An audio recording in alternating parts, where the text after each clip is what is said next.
Good morning. This morning, I wanted to continue with this idea of deepening our relationship with the idea that our thoughts create our reality. Because you know what? More than anything else, this will absolutely 100% change our lives. Because the minute we think a new thought, we put a new reality into creation. So I wanted to continue down that theme. Excuse me for 1 second. Gotta fix some stuff here. And so I'm using the Mystical Shaman Oracle deck. And a little bit bright light there. And what we received today was a reverse ghost dance. So this is the guidance that we need to receive in deepening our relationship with the idea that our thoughts create our reality. And how we can begin putting that into practice, or if you need, how to begin believing and seeing the results of that being true. So we received it upside down, which means that we are receiving the medicine. So I'm going to read first what the ghost dance is, and then the guidance is the medicine. The ghost dance of the American Plains Indians united the spirits of the living with those of the ancestors to bring peace to the world. When the ancestors are honored, they bring harmony to us. When we hold them responsible for all that is wrong with us today, they haunt us. Honor the spirits of the ancestors and receive their lessons and gifts. This includes honoring your own past lives.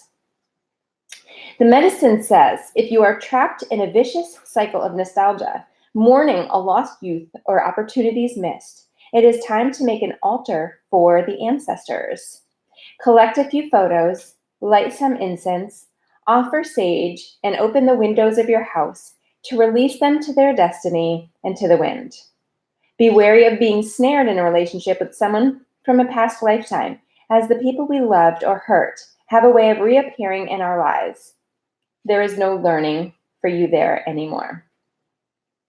So that is super powerful, and thinking about the ways in which our thoughts and our words, and really in even our actions, create our reality, but specifically the thoughts.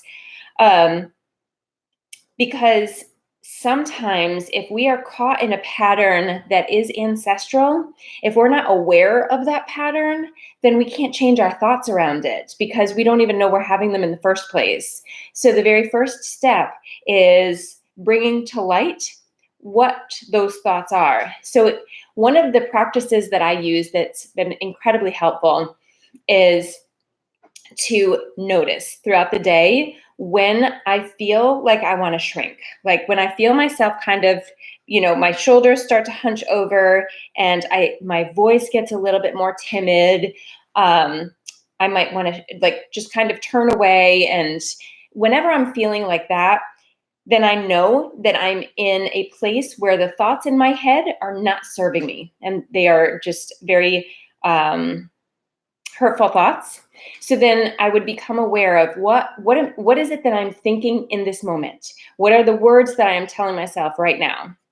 So then that begins to open up how and what may need to change. And then from there, well, when did I feel that? The very first time I ever felt that, or when have I felt that in the past? And it's amazing how quickly you'll discover where those thoughts originated from. Because once you figure out where those thoughts originated from, then you can release that from the past. And maybe that's what you bring to an altar.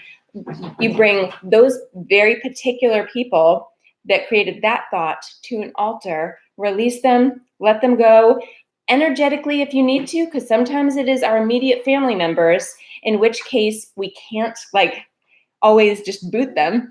So energetically releasing them, and know that the time is now to change how you think about yourself.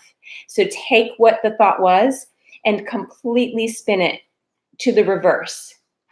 So if the thought is, you're so stupid for thinking that you could ever be successful, then it becomes, you are the most successful and you know this. And even think of, even in just saying that, I could feel like the energy shift, where I'm saying like, how could you be so stupid to think you could ever be successful? That feels really constricting. Whereas you are the most successful. It feels incredibly expansive. And that's what you want to feel all the time. So let our ancestors go. Build them an altar. Forgive them. Give them gratitude for all of the things that they have brought into your life. And then go out and do the things that you're supposed to be doing, because the world needs you fully alive, fully in love with yourself, and completely passionate. I'll see you back here again tomorrow morning.